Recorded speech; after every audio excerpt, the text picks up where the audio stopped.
Are you like me? I mean, look at this. Bags. Bags of watercolor paint. Some of them all the same manufacturer, some of them different manufacturers. Oh, look, I bought new watercolor paint. Different manufacturer. Oh, here's some of my old stuff. Half-done tubes. And look, all these palettes that I have. Do you do this? Do you have multiple palettes? And then find yourself going, why did I buy all this stuff? Okay. When I started with watercolor, I was taught to use only a certain number of colors, not a lot of colors of paint.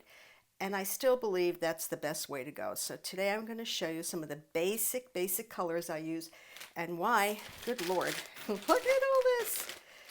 You really don't need all these bags. How many colors do you really need? Wow. When I was learning how to paint, I learned from a very nice lady. She had us buy these particular colors, and this is the original palette that I used, I want to say 30 years ago, but don't tell anybody. And she had us buy watercolor paint. She had us buy 2 yellows, 2 reds, 2 blues, a green, and a burnt sienna. But in reality, you could mix any color you want by using a yellow, a red, and a blue.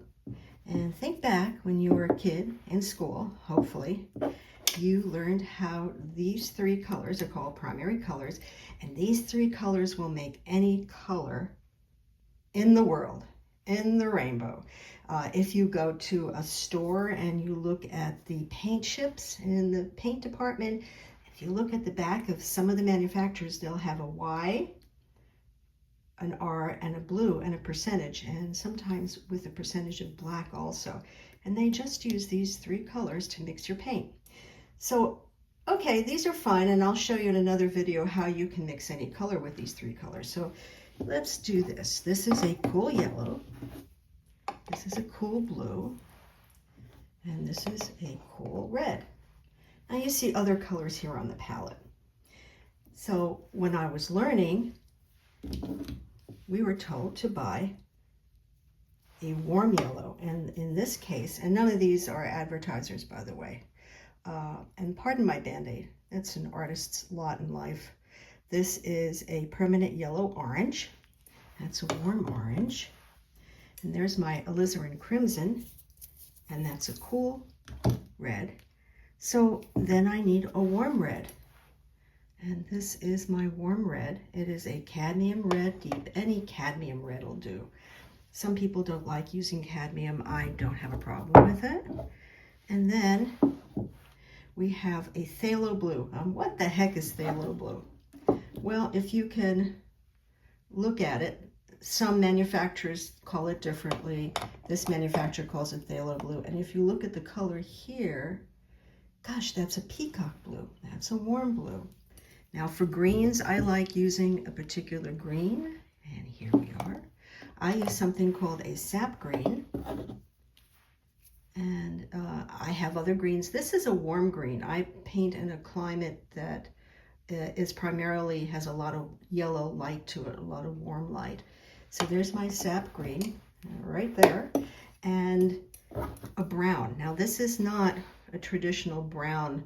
This is a burnt sienna, which I can mix down to a cooler brown. And really burnt sienna is a red, but I do use it for a brown. So there are the basic colors that I started learning with, but you can mix anything with 3 colors. Let me reach over here for you. We've got that palette. Well, that palette's nice, but I mean, if you take a look at it, it doesn't have a top on it, which makes it difficult when you're traveling. So I have this kind of palette. Many manufacturers make it. You can get a generic brand, and that gives me so many more colors, so many more wells. I'll go through. I keep my colors, I tend to keep them the same way on all of my palettes. I've got an ultramarine blue here. I've got a phthalo or a peacock blue here. I've got an alizarin crimson here. I have a cadmium red here. I have my cadmium orange, or cadmium yellow deep. To me, it's an orange. Then I have a lemon yellow, and up here I have a sap green, and here I have a burnt sienna. Now, when you're starting out, it's sometimes helpful to have a little chart where you can recognize what the titles and names of colors are. I recommend that you just don't go, gee, that's a yellow, gee, that's a blue.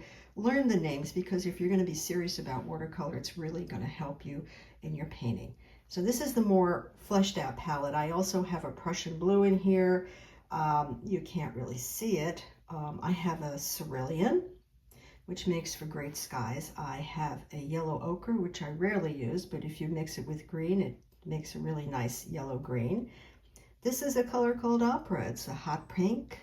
This is something called vermilion. It's another variation of a warm red. And over here I have something called, I think it's called aureolin. It's a goldish yellow. I have a burnt umber, which is more of a true brown. And I have a couple of different variations of greens. Now, I like this palette. I've had it for years. This one I use for a lot when I teach. This one I like for a number of reasons. Let me see if I can get this to work. And of course it doesn't. It has, we'll just briefly explain it. I've got a lot of places where I can mix. I tend to mix my cool colors on one side, my warm colors on another, and all sorts of miscellaneous stuff up here. And I keep a very clean palette.